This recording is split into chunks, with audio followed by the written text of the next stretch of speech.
નમસ્કાર દર્શક મિત્રો, ફરીવાર એક નવા વિડીયોમાં તમારું સ્વાગત છે। તો આજના મુખ્ય અને તાજા સમાચાર ઉપર નજર કરીએ, જેમાં આજના મુખ્ય ખેડૂત સમાચાર છે, જેમાં ગુજરાતમાં હજુ મોટા વરસાદની કોઈ આગાહી નથી।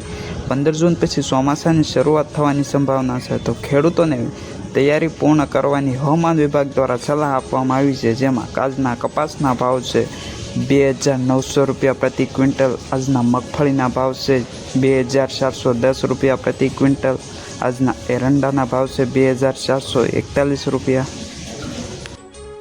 તો નમસ્કાર દર્શક મિત્રો, આજના ખેડૂત બજારમાં તમારું હાર્દિક સ્વાગત છે। તો આપણે આજના બજાર ભાવ વિશે માહિતી લઈએ, જેમાં આજમાં કપાસના ભાવ જોવા મળે છે રાજકોટમાં 7100 રૂપિયા પ્રતિ ક્વિન્ટલ અને મગફળીના ભાવ જોવા મળે છે 5150 રૂપિયા।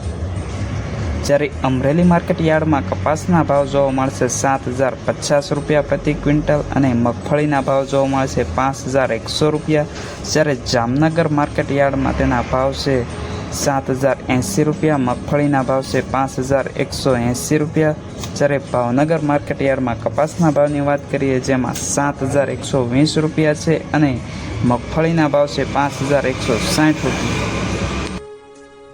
આજના ઘઉંમાં ભાવ છે પ્રતિ ક્વિન્ટલના 2450 રૂપિયા, જીરુના ભાવ છે 22100 રૂપિયા, એરંડાના ભાવ છે 6150 રૂપિયા, ચણાના ભાવ છે 5550 રૂપિયા, તલના ભાવ છે 7150 રૂપિયા, તુવેરના ભાવ છે 6750 રૂપિયા, ધાણાના ભાવ છે 5250 રૂપિયા, સરસવના ભાવ છે 5600 રૂપિયા, મગના ભાવ છે 6700 રૂપિયા, ડુંગળીના ભાવ છે 1250 રૂપિયા। તો મિત્રો, આ બધા બજારના ભાવ છે।